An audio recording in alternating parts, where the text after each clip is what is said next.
Boom, we are now live. So hello everyone and welcome to the Geek Battle Show here on the Extreme Improv Extremed and Geek Battle Gaming YouTube channels, I think. We're a lot of different places. Oh my god, are we not on the Geek Battle channel? Yes, we are. Okay, good. So we're going to discuss all kinds of things. The Snyderverse may be returning, so we'll discuss that and so much more after the intro. Welcome to the Geek Battle Zone. We discuss comics and puny minds are blown. We debate Marvel versus DC, Skeletor, X-Men, and Ron Weasley. Judge David slams down the gavel and Cap dreams of Henry Cavill. It's the Geek Battle stream, nerd rage as we assemble our Geek Avengers team. Welcome to the Geek Battle party. We are the Justice League and our Batman is Marty. Say hello to Tim as movies are greenlit. Every new movie, Dev's already seen it. Xbox, Star Wars, and Star Riders. He-Man, Star Trek, and David loves spiders. We battle as Marvel and Disney loves Blink, and we try to crown the Geek of the Week. It's the Geek Battle Show. Welcome to the Geek Battleground, where we use the Force and the One Ring is found. Cap is wrong about Resident Evil 6. Everyone watch out. Oh shit, it's big. Gerald and Tim and Diz will try to win at the Geek Battle Quiz. David and Dave will confuse their crew as they dive in the TARDIS of Doctor Who.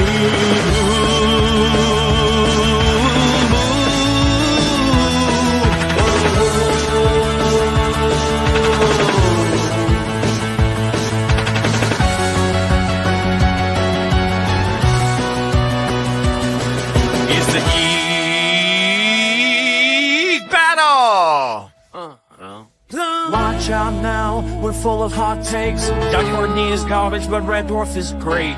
You love Sega, I love Nintendo, but in the Geek Battle, we are all friendos. Oh, it's a Geek Battle show. Oh, the Geek Battle show.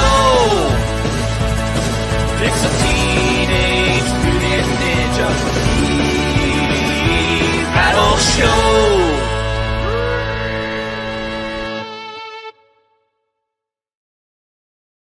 Boom! And we are live. So, hello, Cap. How are you doing? Heyo, I am hailing from the land of leopards and crocodiles, and I have not punched an elephant, so I'm good. You've not punched an elephant? Yes, but I wish to, because I recently saw a video of a honey badger fighting an elephant. I feel like that's kind of fun. Honey badgers fight everything. Those are crazy creatures. Yes, and they lose most of the time. They just don't give up. Yeah. I appreciate that. That's I've only ever seen videos where a honey badger will take on like a pack of lions or something like this. But the weird thing with them is that they're extremely durable, but that kind of lends them into getting into fights that they can't really win. So lions will generally would like, okay, we don't want any part of this, but then if it gets too snarky, the lions will kill them. Damn, I thought they were the true boss of the jungle. No, so if there's a recent video of a honey badger went after an elephant where it just like soccer kicks it all over the way to Nick Central. God damn. Oh man. That is not my geek fact of the day. Ooh, what is your geek fact of the day? Continuing on my Warhammer trend, we also have some Warhammer news, but continuing on the trend is that talking about the Necrons, the faction of the Warhammer with the really, really old Terminator knockoff creatures. The most interesting thing about them, like I said, they're the most humanist thing in the 40k setting, more than humans, because they actually have plays. But the thing is, they're robots. So instead of learning the lines, they can just, upload the lines to their head. So their scripts kept getting longer and longer. Now their plays can now last up to decades. So, yeah. And the way they process things as well. So if you have like a problem, David, you would probably like think about it and then it's not solving, so you'll probably go about your day. They will just sit, let's think about this for the next 10 years. And they'll sit there and just think about it. And then the solution has arrived. Well, that's like the Ents in Lord of the Rings, isn't it? Like they spend forever talking just to say, right, we've now agreed that we will discuss it. Yeah. And you're like, what? Yeah, the planet died Which years makes ago. sense, right? Like if you have all the time in the world, you would actually think things through. But if you had all the time in the world, couldn't you just, if you're immortal or whatever, couldn't you just gamble on anything? Because what does it matter? You've got more time if it goes wrong. That basically what the Necrons do, but the problem is they also have other immortals. So they can't just hope they would die out because they're there. So they just basically the book called Infinite and the Divine, which I highly recommend to you, David, is like an opening to Warhammer. You can read that and just like get into Warhammer. But it's basically these two old robots from the dawn of time itself just having petty matches with each other. It's basically two old men punching each other of their old grudges. Okay, so that brings up an interesting thought. If you had to, like, elevator pitch, if you had to try to pitch someone why they should be interested in Warhammer in like 3 or 4 sentences, how would you sell it to them?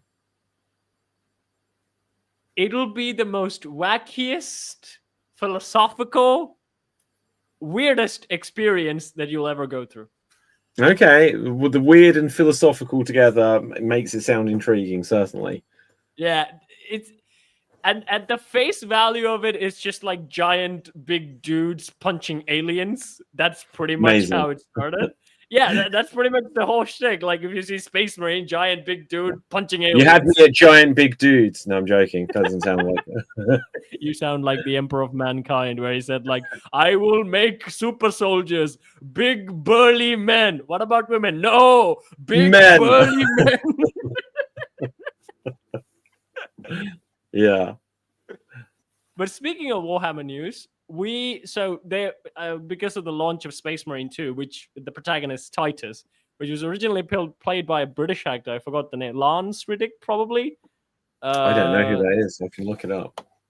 I think he's the one who played it first. He was in Kingsman. He was Merlin, I think, in Kingsman.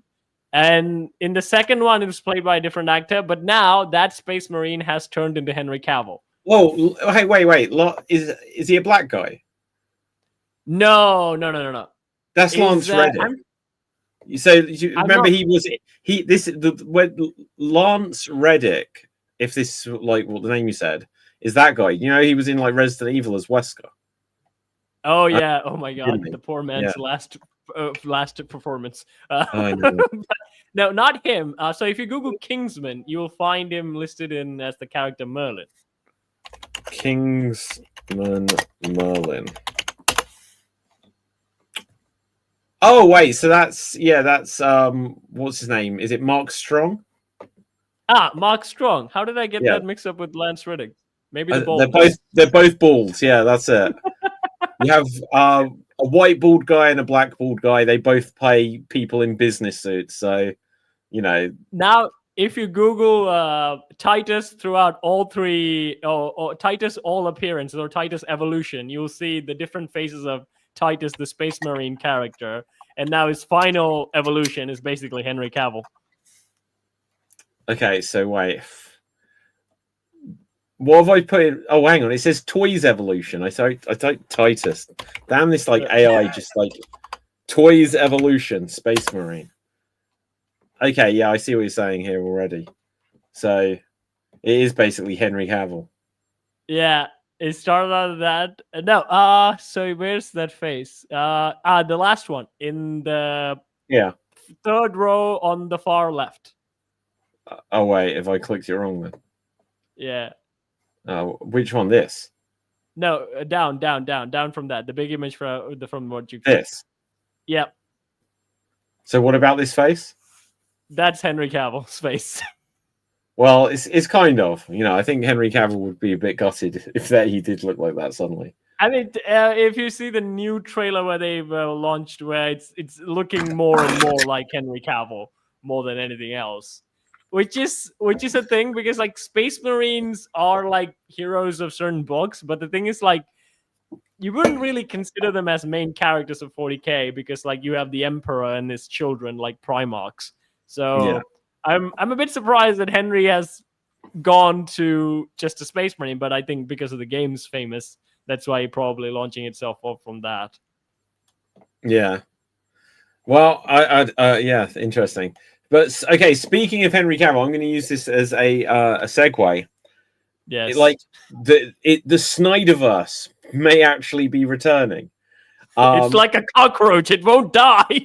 I feel like whoever was in charge of DC, or even if James Gunn stays in charge, he just has to say, we're going to still do the Snyderverse. It will run alongside. We'll do 2 more movies to wrap it up. And then everyone will be happy. Then he can continue doing his thing. Because at the moment, Warner Brothers is on the verge of being sold. And if Warner Brothers is sold in a couple of different directions, if it's sold to Netflix, they have a relationship with Snyder, they'll make it. If it's sold to Saudi Arabia, apparently the company out there... They also like him for some reason. They like Snyder. They just financed his last movie. And so then Zack Snyder, this whole thing that he's just been like sharing images from the Snyder Cut and everything for a few days, that people are like, oh my god, it's returning. And James Gunn has gone really quiet. The weird thing, David, like when they announced like the Superman is not doing well, from that day onwards, Snyder has been just posting still from the Snyder Cut like every damn day. Yeah, he wants justice. You know, he's actually going to get the only problem is well, okay, so one of the things that I read is say Netflix buys it and they're like, we're going in, the Snyderverse is returning. The first thing they announce is, well, if I was Netflix, I would announce Man of Steel 2. Yep. I would announce Wonder Woman whatever, and then Justice League Part 2. You know, and they'd have to I would say Batman would do better. I think Man of Steel 2 is perfect. Batman, here's the problem. Does Batflick want to come back? Even if he doesn't, you can get Alan Richardson or like the guy from the Yellowstone movie. It just fits the same big guy. So I'm not really sure Ben Affleck. I think Ben Affleck will be up to it because I think he was like pretty much okay with whatever happening at that time. He just like, because of the relationship with like DC and Snyder went apart, he was like, okay, I don't want any part of this. But what is he doing now? He's not really doing anything. So he'll be like, I'll be Batman again. Yeah, that's a good point. Ben Affleck, like, how old is he now? He's got to be 50, right? Yeah, but Tom Cruise is still doing it in his 60s, I assume. Well, yeah, that's fair play. He's 53. He could still play Batman. Yeah, I mean, he's not going to be doing any stunts, actually. Like, literally somewhere in the world right now, Jared Leto is praying as hard as he can. Please, I need this. You know, release the Ayer cut, and so that's what they should do. If I was Netflix, go on. No, to be fair, David, Jared Leto will not be playing. He would make his cult pray for him, basically. He has a cult. Yeah. No, right. So if I was Netflix, I would announce that coming to Netflix, you know, I would say that we're going to do this big event, and we're going to have the Snyder Cut is going to be on there with a new ending. That's what I would do, because you want something out within the first year. You don't even want to wait a year, really. You want something in a few months' time. So I would be like, we're going to have all this hype stuff. We're going to have these like one-shot shorts based on various characters, which are going to be just things that they like last 10-15 minute shorts based on a few characters, so that you've got stuff coming out. And all of it would be like cool shorts that are like dark and gritty, and they just and bad guys win, and you just see the rise of Darkseid or whoever you want to focus. Do one with the Joker. I would announce, in fact, that in a few months' time, the Ayer cut of Suicide Squad would be the first full film that people haven't seen, that, you know, a cut off. Oh, yes. Yeah. So you've got something there. I would then say that a month or two after that, we are going to have Justice League Part 1 with an extended ending with new footage. So like how they had an extended little thing before, I'd say it's going to have a 15-minute additional ending. And people are like, this is already a 4-hour movie.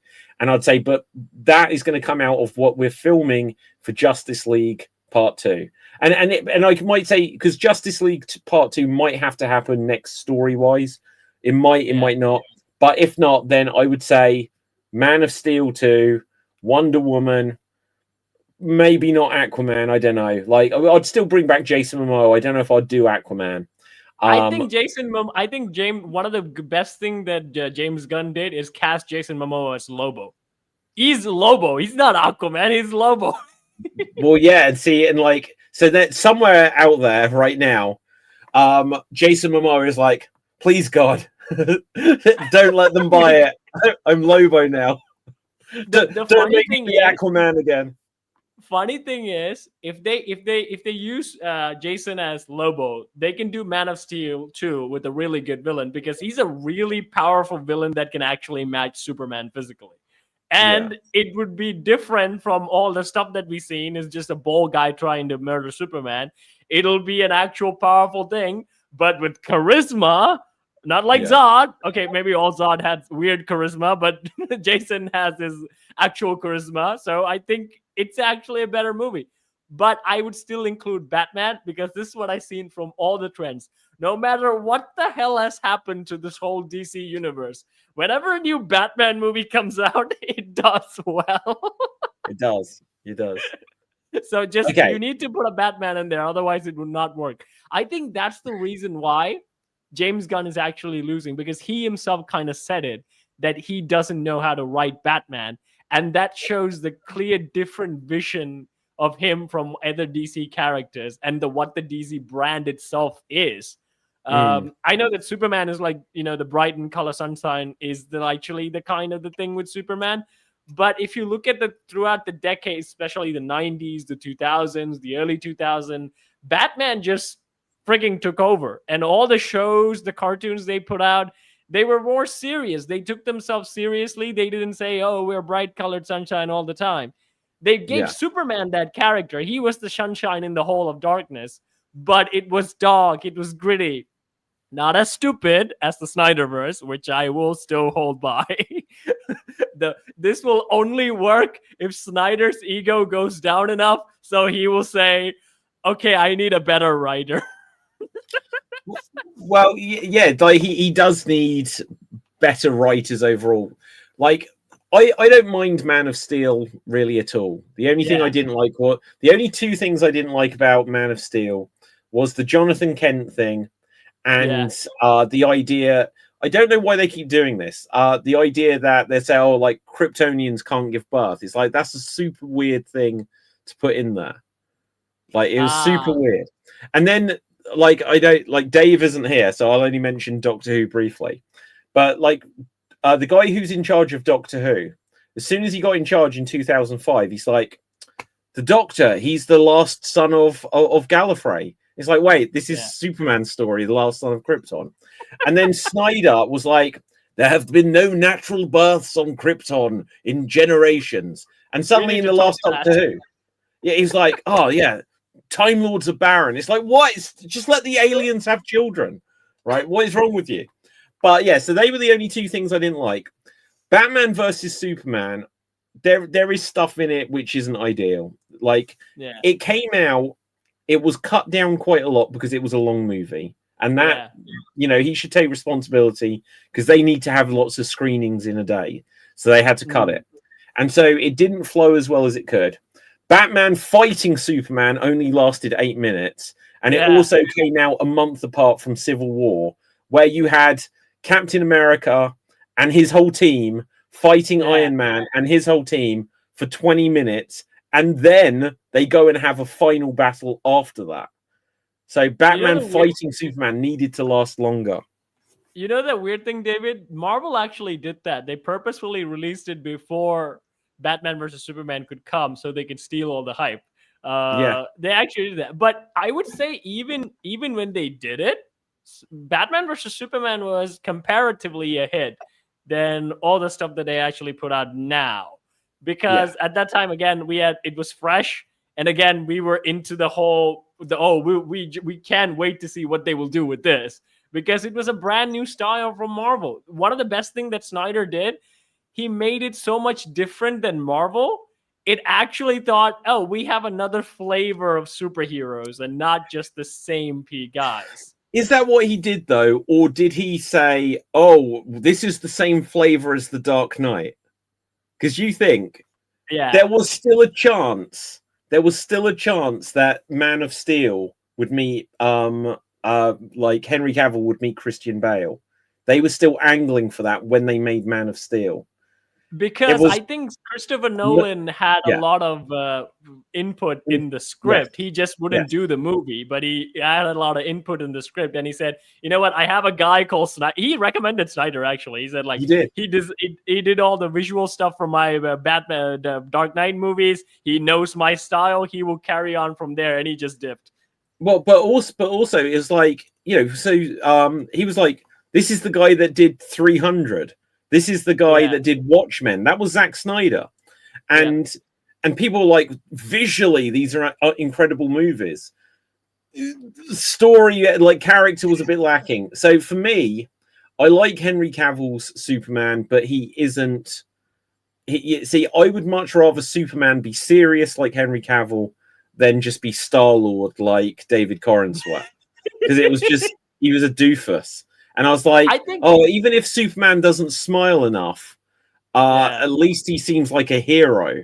He needs to be a hero first. Not that there's, I'm going to have an argument with Lois whilst I let other superheroes just fight a giant monster in the middle of the sky. Oh yeah, that was in the background. Well, what was this movie thinking?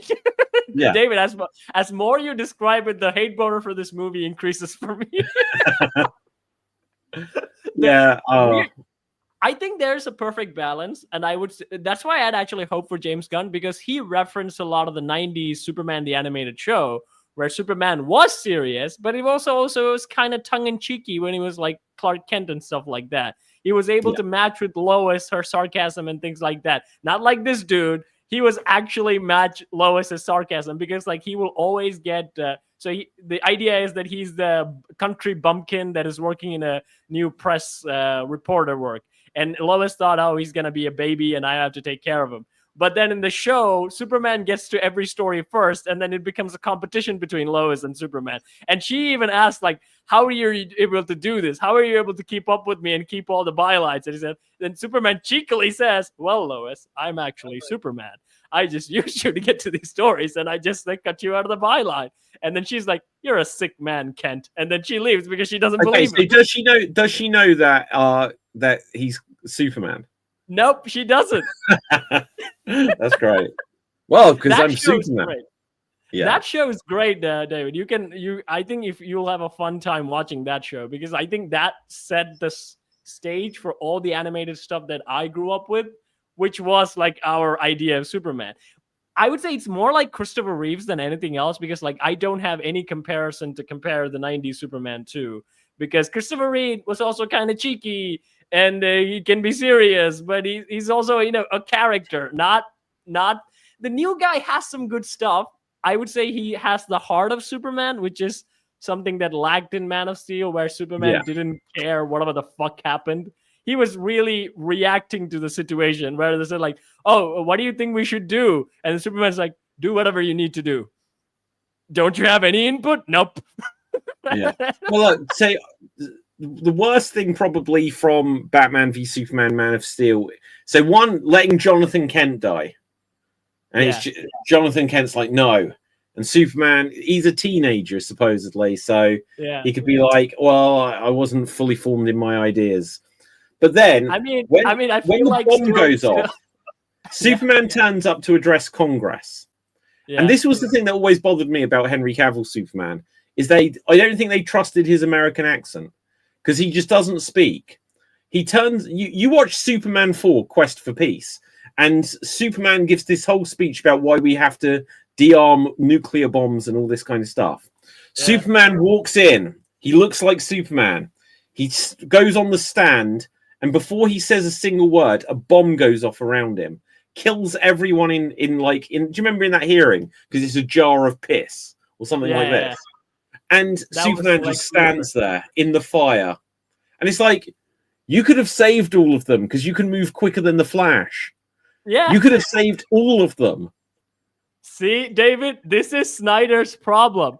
See, that Flash scene wasn't added in that situation. He could have still got away with it. But in Justice League, it was like, oh, I'm going to have this super cool scene. You should be like, Snyder, no, forget the rule of cool. We would break continuity. Yeah, absolutely.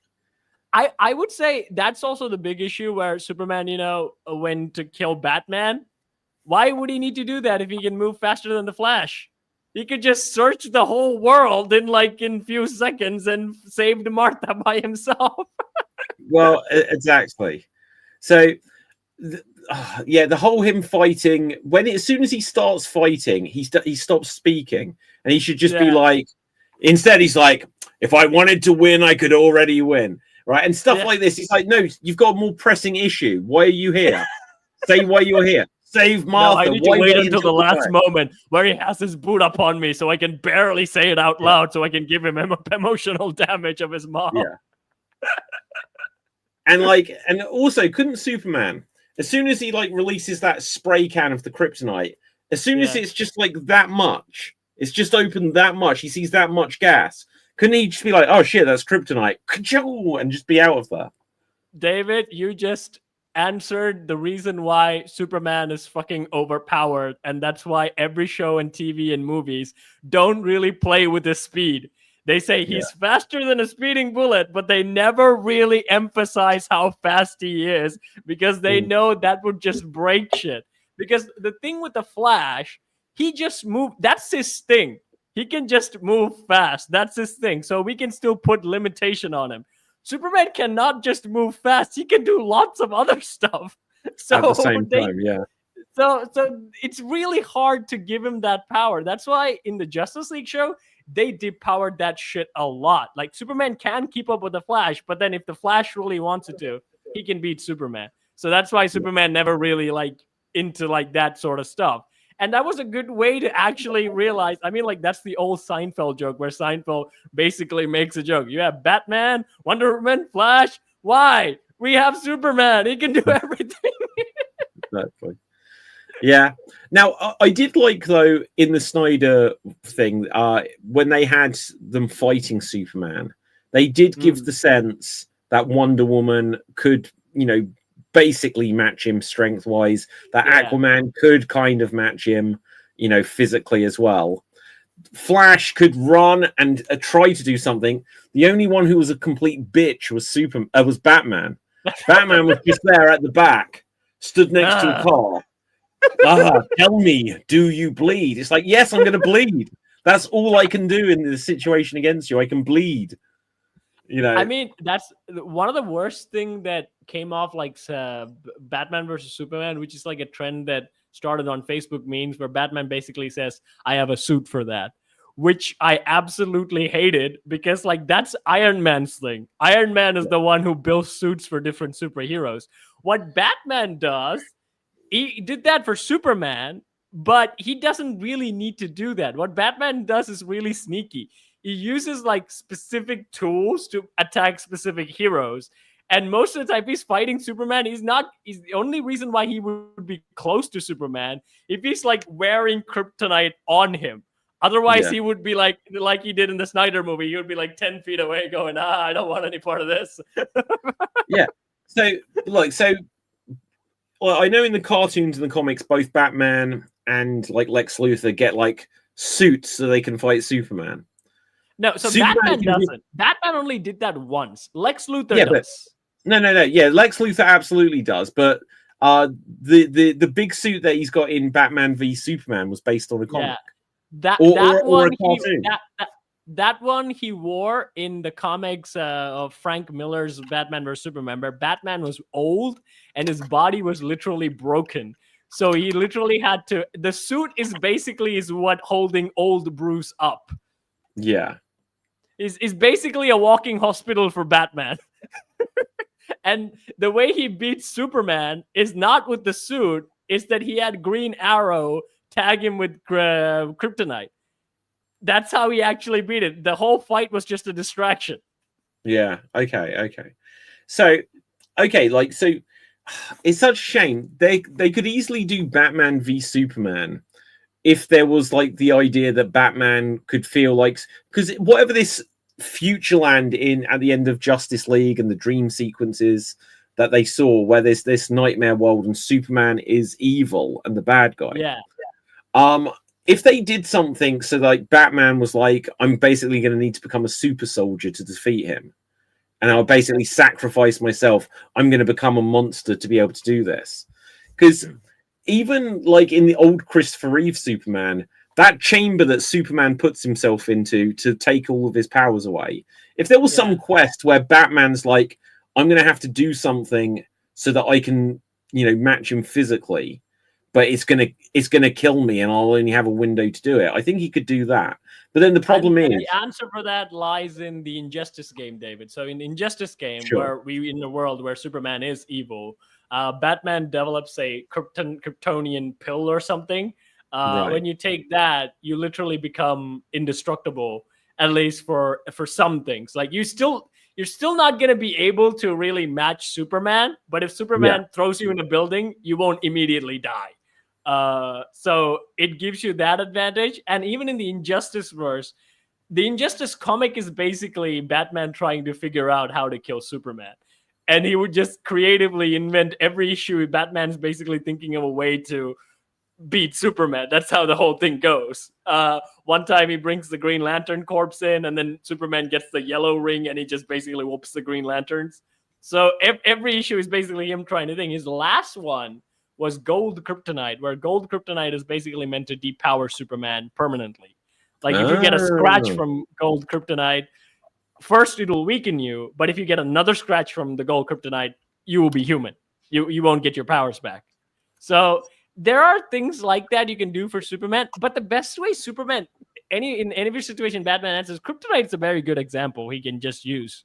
Because like as long as he has it, Superman will have a hard time getting to him. So he basically has to go near him where Superman goes, oh. Yeah, but he can don't think too much about the speed thing, David. If you think of the speed thing, this whole thing would never work. Not just speed, but like he could just like use laser eyes, just like heat vision. No, that you can say the kryptonite somehow blocks it because the radiation kind of has a bubble over it where super Kryptonian energy can't just. No, okay, so like the kryptonite is here, Bruce is here. Just take out Bruce. It just has a bubble, the kryptonite radiation bubble. Okay, fair enough. Yeah, this is me bullshitting, by the way. you could justify something like that. You could say that his heat vision cannot penetrate because the thing that creates it is defeated by kryptonite. I don't know. Yeah, I think you're onto something there. But the funny thing is, David, like they actually did it in the show where Lex Luthor used kryptonite so much that he gets cancer. He basically gets cancer from using kryptonite. He just doesn't realize it. And then he learned. So they say like, Lex, I have some bad news. You have cancer. From what? From the kryptonite. But it's for Kryptonians. It's a radiating rock. Okay. Well, there you go. Yeah. The funny thing about like the Superman thing, where Batman, what really relies upon in all the stories is that he knows Superman is, at the end of the day, is kind of a good guy. And I can exploit that. So Superman wouldn't just really go heat vision head off. At least the good Superman won't. The Injustice Superman will, but like the good Superman won't do that. So I have some leeway that I can use to subdue him. This is what Batman uses in all the stories.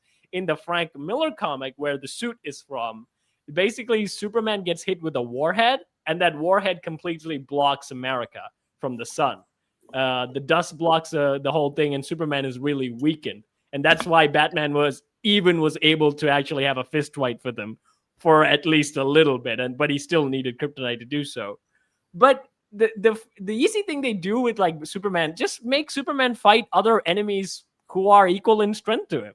Yeah, there are plenty of Superman enemies they can match him strength for strength. Lobo is for one. Lobo is literally indestructible. Superman can't do anything to him unless beat him up. It was really interesting when they did Smallville, because this is where I first saw this idea, but I'm sure it was in the comics before, where they were like, oh, there is magic in this world, and Superman is weak against magic.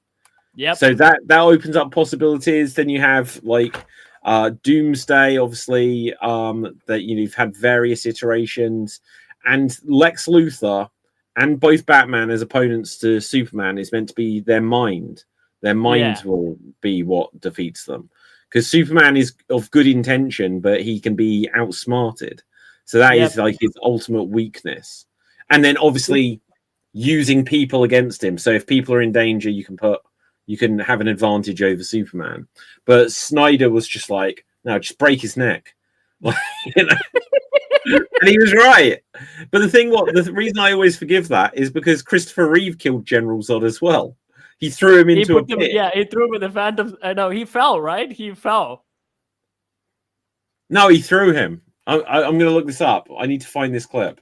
I'm sure he picks him up and throws him. Non just goes like that and falls. Literally, Non just self-destructs.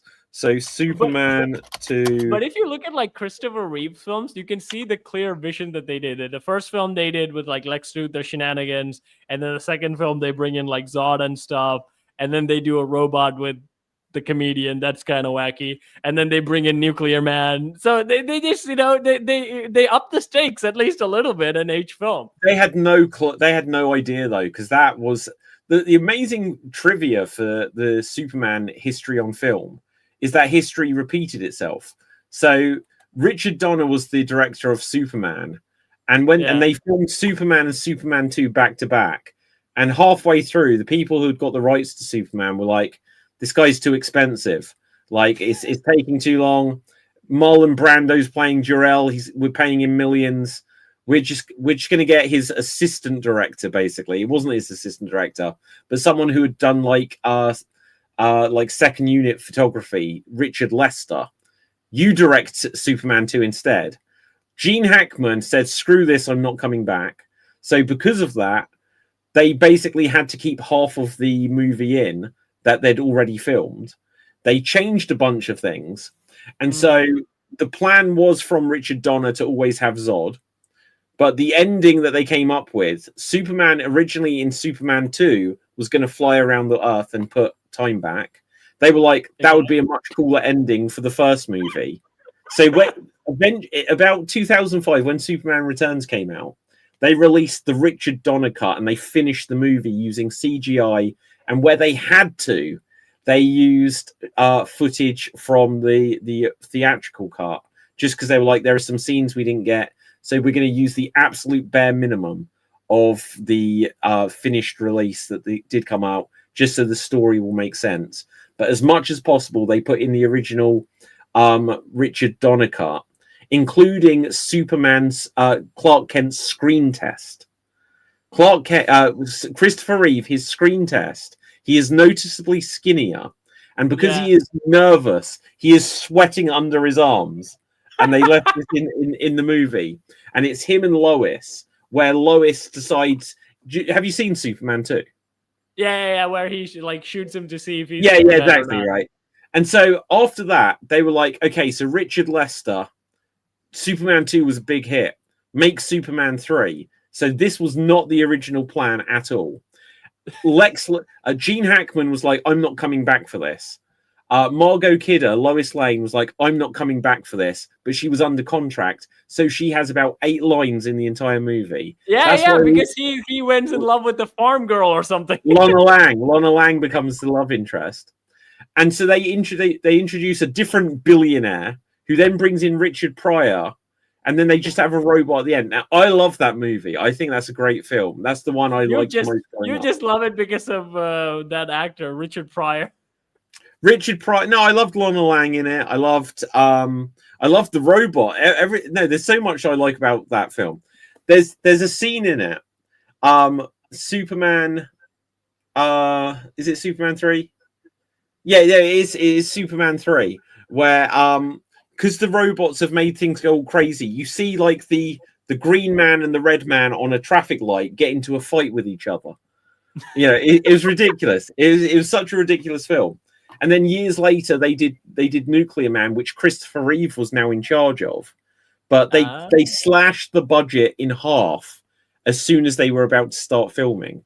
And so that's why... Was the producer Batman? You're not No, getting it's like it. an independent movie. So the same people that made the Dolph Lundgren He-Man film Oh made my god. Superman 4. I like both of those movies. But Superman 4 is wild in itself because Nuclear Man in the movie is actually Nuclear Man 2. And there is another one. They cut this entire part of the film out. They make Nuclear Man, and he's a slightly fat and stupid character that's got the brain of a baby. And he fights Superman. I'm going to bring up the clips. Superman fights him, kills him, throws him into the sun, and then when he goes into the sun, he turns into Nuclear Man 2, which is the one that they left in the film. But there's this whole sequence where there is a Nuclear Man that has a brain of an infant, and Superman just kills him. Damn, Christopher Reeves. Superman 4 Nuclear But David, now Man. that you said it, I'm now picturing Batman as the one financing the whole film, and he's like, "No, I need you to kill someone, but I don't kill. No, you're doing it." He's gonna become Nuclear Man too. Right. Okay. I'll probably get a copyright claim if I put this on too much, but I'll see what I can do. So nuclear. Oh, come on. The shield. I kind of don't want to be honest. We should just check this out. This is a deleted scene, so I wonder how much you'll get into trouble. So this is a deleted scene. I'll present it, but we'll see what happens. Am I going to get into trouble? Let's just try it. See what happens. So Lex Luthor steals a bit of Superman's hair. Let's just skip it on a bit. He's then making Nuclear Man. There's his nephew, Lenny Luthor. Put it on fast forward, David. Maybe that'll help you. I don't know how. You can adjust the speed. Yeah. Playback speed, 1.5.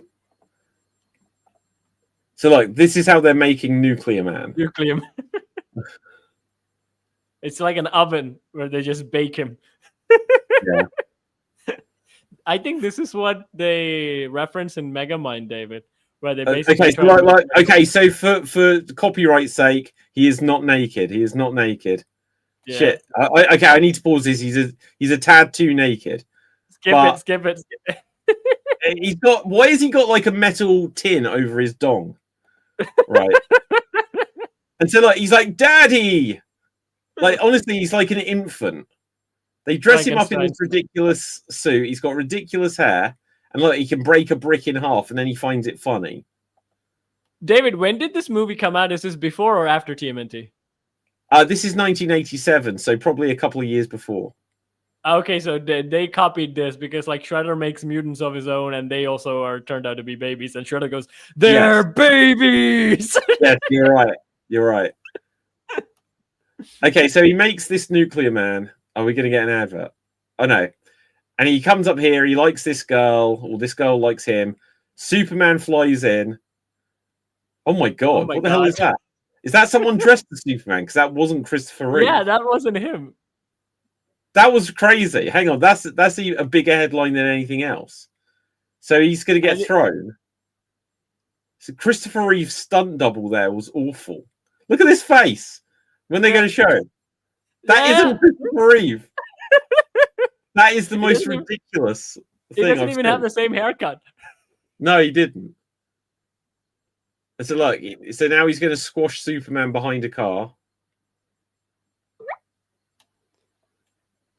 This is a man who literally turned back time, and his biggest way of getting rid of him is pushing him with a car. Yeah. Why is he trying to stop him pushing the car? Why doesn't he just circle around and go and get him? He just got up in the moment, I guess. Hey, push back. We must push again. Look, boing. He's like, come on, fight. Now, this actor, there's a UK medical show called Casualty, and he was a main character in it for years and years. But he was playing Nuclear Man 1. And then later on, he was in a sitcom called The Vicar of Dibley as an important role for an episode or two. But it's so crazy to see him fighting Superman here. The whole funny thing is Christopher, what were you smoking, Christopher Reeves? Look at that! Look at that special effect. It's so bad. Oh, is this what turns him into Nuclear Man too? Electric. Oh, is that current? it? Is that it? It could be. Superman Returns. Is that how he supposedly killed him? But anyway, so I'm probably gonna have to sort out the copyright on this later. It was worth it. And also for the record, YouTube, he'd got a metal pan over his cock, so he wasn't naked. What is that called? There's something. Is it a cod piece? Yeah, I think is that it?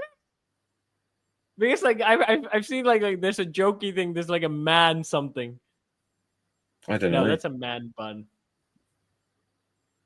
A man bun. I don't know. No idea. Okay, but in any case, like if Snyderverse does come back, I want Man of Steel 2. I'm not really sure how it will happen. Again, Henry's pretty much busy with like Warhammer stuff. And he also has a kid now, so I don't know how the shuttling will work. But I think they can actually do, because here's the thing. James Gunn basically absorbed some of the Snyder stuff that he really liked. He obviously put like Suicide Squad into it. I would say the new Lantern show is coming out. I think if Snyder does get DC stuff, he should do the Lantern show, because like what has been lacking from the Justice League is the Green Lantern, which is a really good character. You can really use. Snyder tried to add Green Lantern to the Snyder cut, and they didn't let him. So yeah, because I think they actually filmed stuff with someone playing Green Lantern, and he was told no, you can't use Green Lantern. Ryan Reynolds ruined this. We can't do it again. Do you know what? There was so many rumors, wasn't there, that in the extra things that it was going to have Ryan Reynolds as Green Lantern, but he filmed something else because Ryan Reynolds was like, "No, I'm going to do Deadpool," and so they filmed something with someone else as a Green Lantern. And then they were like, "You're not allowed to use it." So then he had to film Martian Manhunter in there instead. Yeah. He turned up and did absolutely nothing. And it's like when you see that giant tank that Batman had got, it was only there to make people go, "We want the sequel so we can see Batman and his giant tank." To be fair, David, the funny thing, like Martian Manhunter is almost or maybe more powerful than Superman. They actually, with the episode that he premieres in, they have to really depower him in each episode so they will let Superman can shine. And that's why most of the time Martian Manhunter is in the Watchtower, guarding the Watchtower alone, because like he can just take on anything that just comes to the Watchtower. And there's a good scene. So the introduction to the Suicide Squad was in that show where they try to steal a magic armor from the Justice League vault. And what do they come across is the Martian, and he just whoops all of them. And it's in a really scary way. He's basically like Ridley Scott Alien with Superman powers. So it was a really good freaky scene where they unleash Martian Manhunter. And they even made a parody of the whole thing where everyone does like, "So are you going to do anything in this episode? Because, you can solve this whole problem with one punch." "No, I'm just going to stay in the Watchtower." Oh, God. Wow. Okay, so Cap, a few other things. Like I don't know if Dev's going to make it. Like, we'll see. And so we're not going to recap everything if not. But we've already spoke about this in our group chat or whatever. We have the first shots from the Legend of Zelda movie. So that's our Link. That's our Princess Zelda. I approve. You do. Because of Zelda. You're just talking about Zelda, right? Yeah, just Zelda. I'm specifically talking about Zelda. Yeah. Now, I don't know. I don't recognize her at all. Amazingly, I do recognize him. I've just been starting to watch a show on Netflix, which came out years ago now, called The Haunting of Bly Manor.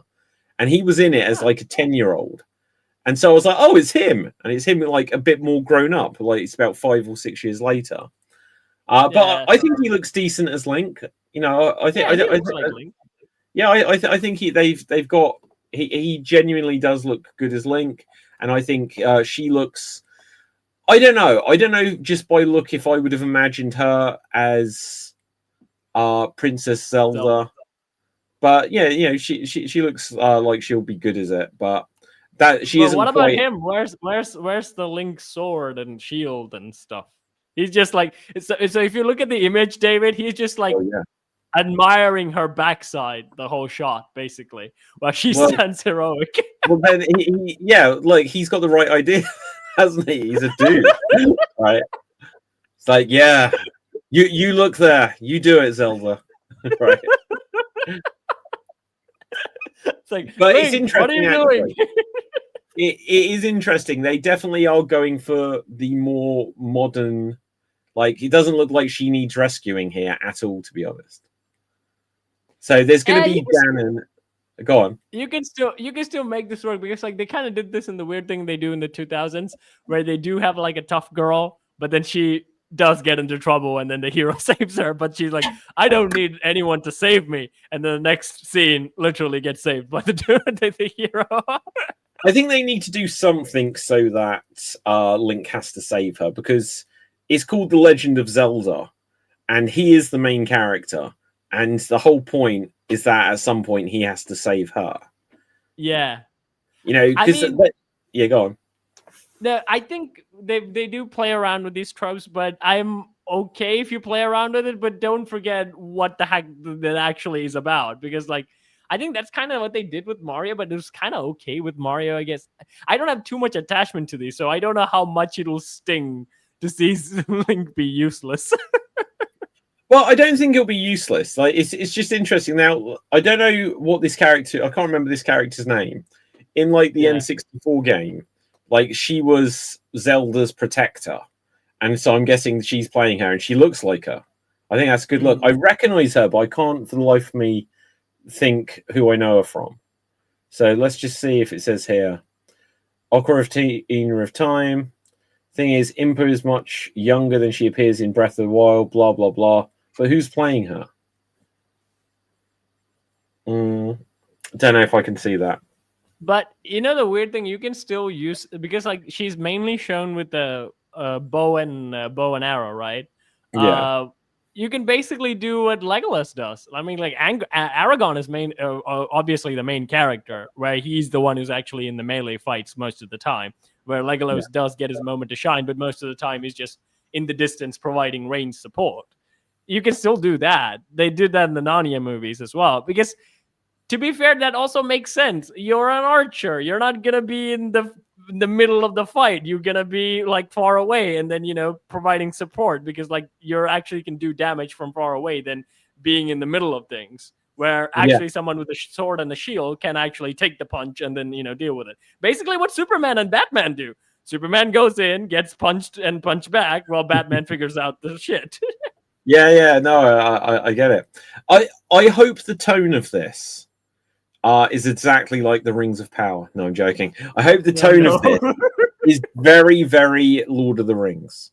Very, very Lord of the Rings. Like, I don't want it. Like, something it could be, which would be not Lord of the Rings like, but the Dungeons and Dragons movie that came out a couple of years ago, that was so much fun, and I think it flopped, which was a real shame. Now, that had so much comedy in it. If they made this a comedy, I think it would be a shame, because Link is not a comedic role. I think, David, they should do what the Narnia movies did, just to make this Narnia. Yeah, I think that's a good point as well. It still has the level of appealing to kids, but it's always, it's the story is taken seriously. So I think that's the perfect balance you can do with like The Legend of Zelda. The other thing, though, is that I hope that they don't skimp on the budget somewhere. So, like, when you see the Super Mario Brothers movie, because it's CGI, it's got absolutely everything in it. Donkey Kong's in it. They didn't, they didn't put Yoshi in it because he's going to be in the sequel, and they held it back. Just like the Sonic movies, the more they've done, it's like, okay, we'll bring in another character for the sequel, which is a big thing. But with this, because it's live action, I hope it's not like. Do you remember the first Milla Jovovich Resident Evil movie? Now you had some people. Well, what was I was going to say? You had some people who were zombies. Then you had a couple of dogs that they just covered gloop in, and then the final boss, I guess, you just had one liquor, and it's like there is not a single Resident Evil game that is this light on monsters. So if in this they've just got some guy who's just got some makeup on, and it's that's Ganon, and then there's just like one CGI monster somewhere. I just want the whole world to feel like that there are.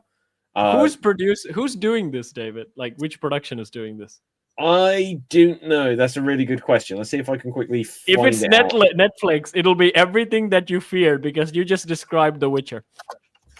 Legend of Zelda movie. It had one CGI monster, one cool shot, and then the rest of it was just fucking trash. Yeah.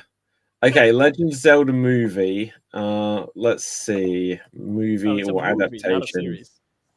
It is a movie, yeah. At least I believe so. Legend of Zelda crossovers in other media, TV series. In other media, do I have to scroll down? Where's just the film? Okay, Legend of Zelda is an upcoming fantasy film. Blah blah blah. Produced by Columbia Pictures and Nintendo. Distributed by Sony. Sony are distributing a Zelda movie. If I was Sony, I was like, let's tank this shit. Let's just kill Nintendo here, right? Just halfway through the movie, it just brings up an advert for PlayStation. Sega. Yeah. Film is directed by Wes Ball, who serves as producer alongside Shigeru Miyamoto, Avi Arad, who I recognize his name, but Wes Ball, let's see what he did. He directed Kingdom of the Planet of the Apes and the Maze Runner trilogy. Ugh. That doesn't really do it for me. Was that good? Or, I only saw the first one. I didn't stick around for the I didn't really like them. The Maze Runner films basically were trying to be Twilight and Harry Potter and Divergent and Insurgent and all this other stuff. It was the Snyder stuff of the teen genre, I guess. It was dark. Yeah. It was edgy. It had all men, and one woman. What, the Snyder Cut? No, not Snyder Cut, but like I do remember in the first movie, Maze Runner, there was just one girl, and everyone else was just a dude. Isn't it weird though how like that's so completely changed generally now? Because everything like Harry Potter, there's Hermione, and then there's like two guys, and Twilight, there's two guys and one girl. It's just, and anytime you get a team up, this is where they say about the token girl, the token, ethnicity, whatever in there sort of thing. But it usually is that way. But now it's very much flipped on its head like that. I mean, now I'd say it's usually different. It's where like the token character replaces the main character, which how most of the time people get angry. But I would say I think the reason why they did like one girl, two boys trope, they can have emotional drama. Ooh, love triangle. Yeah, exactly. Yeah, which is like when you think about it, Harry. I mean, like Ron was supposed to be Hermione's thing, but like everyone was like Harry and Hermione. They were shipping them so hard, so they were like, "Oh, they're gonna do this in the movies. They're gonna do that in the next movie. Oh, they're gonna do that. They didn't do it. Oh, fucking sad." But okay, like, so here's the thing. This is why there is like a slight difference in how this works because. So in Twilight, it's Edward, it's Bella, and Jacob, right? Jacob. So in that dynamic, you've got like Bella, and she's like, "Oh, do I love Edward? Do I love Jacob?" Right? Now swap it around a second. Say you've got Edward, and then you've got Bella and Mary. He's just going to be like, "I'm going to sleep with both of you," right? That's the what difference. Dracula did. That's what Dracula did in the Van Helsing film. Don't you remember? He has 3 wives, and he was aiming for a 4th one. Well, yeah, exactly. This is the difference. This is why it doesn't work the other way around. Yeah. The guy would just be like, "Well, I'm going to go out for a battle now, so you stay here." And he's like, "What is this battle?" He's like, "Well, I'm just going around to my side chick, basically." No, it's basically like, "Would you like vanilla or chocolate?" And the guy goes, "Both." Both. Yeah, absolutely. That's why it doesn't quite work the other way around. Okay, I think there are books like that, but it's not as popular as the one girl been loved by 2 guys for some weird reason. And one is obviously the healthy choice, and one is obviously the toxic choice, and the girl will obviously go for the toxic choice. Did you ever watch Lost? No. Oh man, that was like one of the classic examples. So Evangeline Lilly, who plays Wasp in Avengers, she is the girl, and then there's like the main character of Lost, who is like a doctor, and then there's the rough Texan, and there's like this love triangle goes throughout, and she definitely ends up with the Texan first, and before ending up with the other one. Well, David, I just realized where the dude trope actually is played out, where what you said actually played out, but in a healthy way, which is Leon Kennedy. Wait, who did he sleep with? No, he's been constantly been hit on by Claire, by Ashley, by all the girls that he's in a game with, and he only wants Ada, and she's the toxic choice. Yeah, it's true. Actually, you're right. Yeah. Okay. So I think you've told me before that, like in the movie or something, they say that Leon is married to Claire. Yeah. So the director of that film kind of. So after the film ended, they didn't have Ada in the film. Obviously, they just had Claire and then Joe. That was obviously like Chris's thing. So the director just basically. Then they also had in the show as well. Claire and Leon were the one that had chemistry. So the director just said. So after the end of the movie, Leon and Claire got married. And everyone's like, okay. So in the Resident Evil universe, like Leon and Ada, definitely that is the toxic choice that he just can't quit her for some reason. Yeah. Right. Claire does make sense. Like Ashley doesn't make sense. That always felt like that was a bit weird at the end where she's suddenly like, well, you did rescue me, so okay, all right. I'm not your Prince Charming, okay? I'm a guy who's been through shit. She does suddenly hit on him in the last scene, doesn't she? Yeah, she continuously drops hit on him. Like if you look at the dialogue of the game, she's continuously dropping hits on him. Where Leon is always like the most positive guy you can think of, kind of treats it like, yeah, you will be great as me as Stu in one day. You're the great one, and she's like, this idiot. But also, I was going to say on the flip side, do you remember the trivia fact of Resident Evil 4 that if Ashley's up a ladder and you look up, she'll suddenly grab her skirt and be like, "You pervert!" Did you know this? Yeah, I bet you did. Yeah. Obviously, I knew that. They didn't do that. I think, they didn't. I think they cut that out of the remake, right? Yeah. Oh, damn! They should have included that in the remake with that high definition. Damn it. The funny thing is, like, Leon has been the movies. Leon, the animated movies. Leon obviously invites Claire to dinner a lot. Like every time he sees her, he's like, "Let's go out to dinner today. Let's go out to dinner today." And she's like, "All this guy wants to do is eat." The funny thing is, in the games, like the second game, definitely Claire's like throwing herself at him, and he hasn't even met Ada yet, and he's always like, "Where do you get this from? What in Resident Evil 2 remake? Claire is throwing herself at Leon." Yeah. When? Just look at the scene that they're in every scene. Like Claire's like, "How you been doing, Claire?" "Oh, just surviving. How about you?" And it's I see what you mean. She's doing the obvious "I like you" trope, playing with her hair, everything that you know in real life. She's doing it, and then Leon is like the idiot stone face going, "Oh, good. How about you? There's zombies. You should get away from here now. You should get away." Okay, and so then the weird thing is that, like, Chris and Jill is the thing. Chris and Jill is the other couple. In the Resident Evil, because, like, it was set in 1998, and now it's set in, like, 2030 or whenever it's set nowadays for however... none of them really got together. None of them have got kids. The only one who had a kid is Wesker. The only one who actually settled down and had a family was Wesker. Somehow, somewhere. The weird thing, David, like the second Resident Evil 2 remake kind of suggests like Leon and Claire adopts not Ashley, what's her name? Cher. Yeah, they do suggest. That pissed me off. No, that was like, yes, finally, Cleon is a thing. Cleon. No, that annoyed me because at the end, I forget how they changed that. I'm going to bring up the ending of Resident Evil 2. Just because when I got to the end of that game and Sherry was like, "Hey, maybe you can be my mom and dad," or whatever the hell it was. I was like, you've just been in a zombie apocalypse and both your parents died with your father turning into a monster. Resident Evil but David, they were dicks anyways. They experimented on her. Yeah, well, true.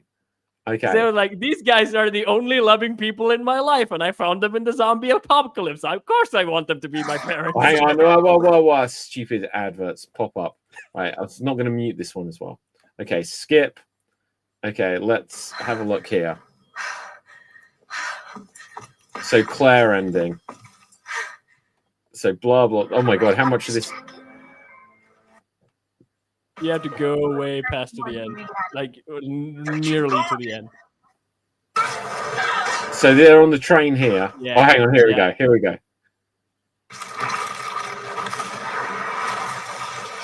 I haven't seen this in a few years. 2020, I played this again, so I haven't seen this in. Yeah, it's like, years. Is Ada still alive?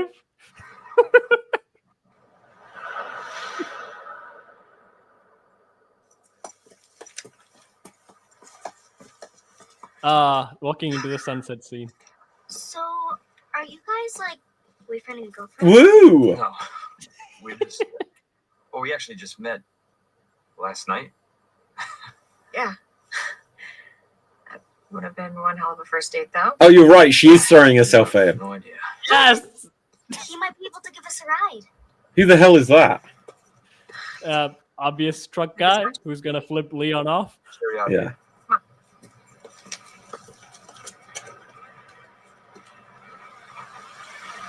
I like the fact that he just stand in the middle of the road, like he can fight off a truck. Wait, but isn't he heading towards the explosion? Yeah. Yeah. He was friendly. So, Look Is it at the over? chip on her step. I don't know.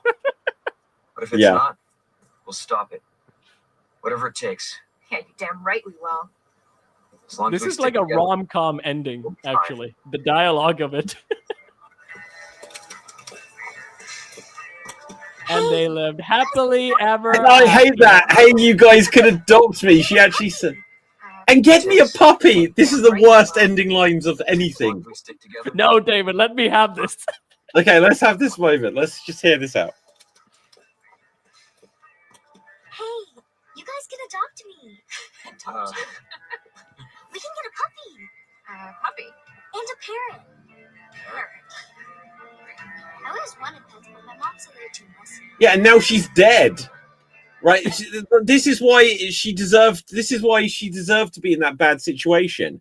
Her parents just got killed. Everyone she's ever known in her life is dead. And she's like, hey, you could adopt me. Get me a puppy and a parrot.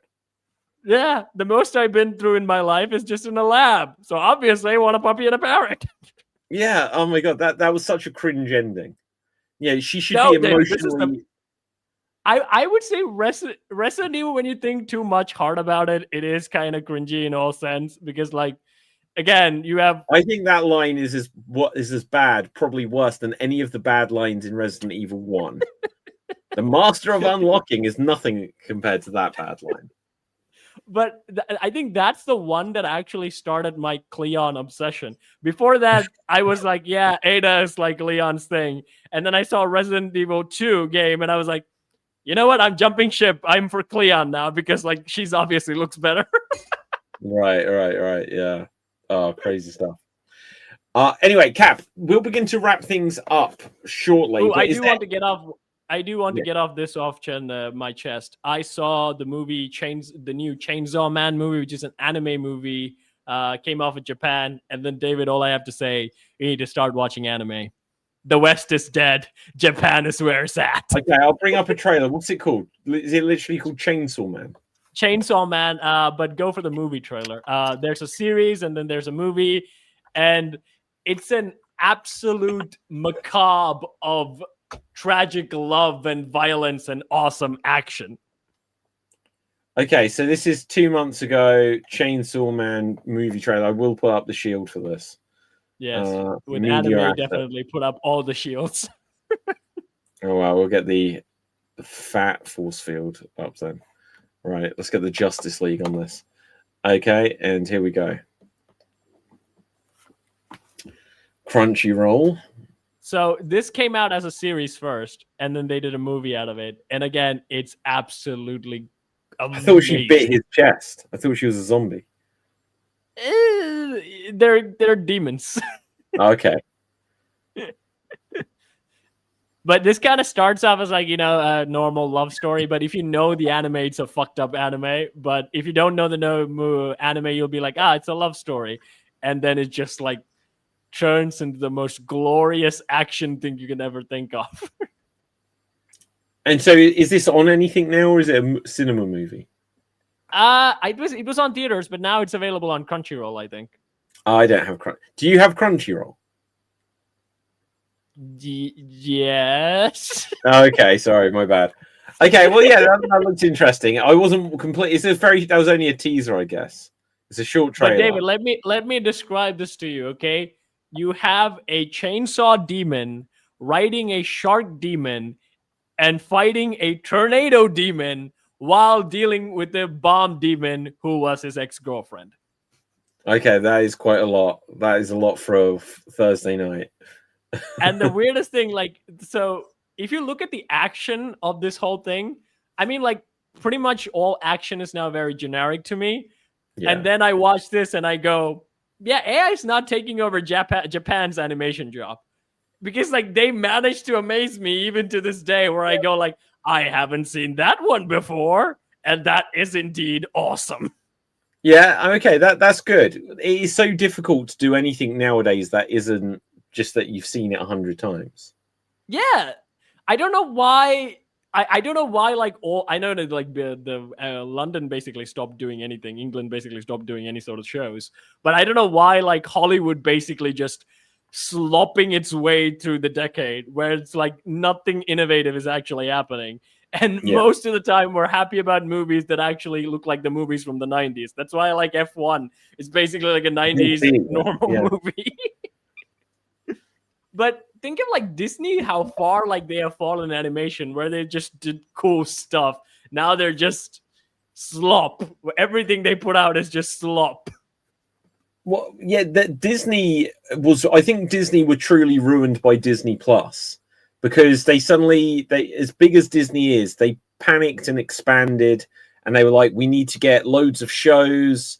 And it's this isn't what you did. You've never done this before. Clearly from the Star Wars shows and the first The Mandalorian, wow, this is new. It was different. It was exciting. But after that, all the Marvel shows, all the Star Wars shows, it was that we don't know how to do good storytelling, because it would just be a lot of stalling until you meet a bad guy in the penultimate episode and they defeat them in the last episode. Yeah, and everything is just filler. Absolutely. And then they did the Lady and the Tramp with the live action dogs. And they did that right at the beginning. And it wasn't the end of the world. But that was the only time they did something I will that. Never forgive making Tramp a small dog. He was big as a Doberman. Yeah, well, but anyway. But so they did that. But then they were like, oh, we need to get a bunch more Pixar. We need to have we need to have a new Disney Plus release movie, and that's what some of these things the Moana, right? That was going to be a series, you said. Now it's a live action. Yeah, and they're doing live action remakes constantly. So they're bringing back Tangled. Did you see the trailer for the live action Moana? I've seen shots of it. I've not completely seen okay, let's quickly bring that up before we wrap this up. So it's only a short trailer, but it looks exactly like the CGI movie that came out 10 years ago. Yeah, that's why they said the top comment was, this came out in 2016. Why are you remaking this? It's crazy. And I think it's because of Dwayne. Because Dwayne is already wearing a bodysuit. And he was probably just if I don't do this now, I can't do it. Just go to Samoa and get another Dwayne "The Rock" Johnson. Roman can do it. Well, exactly. Okay, let's bring up the Harsh Shield here again. Okay, so live action Moana trailer. This is ultra widescreen as well. This is interesting. It looks like a CGI movie, and it's not. Although this probably is. Probably most of what we're seeing is CGI. I think it's because Netflix did not Netflix. I don't know what you did. They did the How to Train Your Dragon movie, which again is a very early cartoon that they turned into a movie, where shot for shot is just the cartoon. Yeah. So next summer, this is so rushed out, it's insane. Yeah. But Look, that's when all you you think see about is it, now. Dave, the Lilo and Stitch unfortunately made $1 billion, unfortunately. I never saw it. Was it any good? Were you saying No, it unfortunately? was So I'm guessing not. it was definitely trash, but it made $1 billion because it just had a blue thingy that parents would just take their kids to, and then they're just like, okay, stare at this for an hour.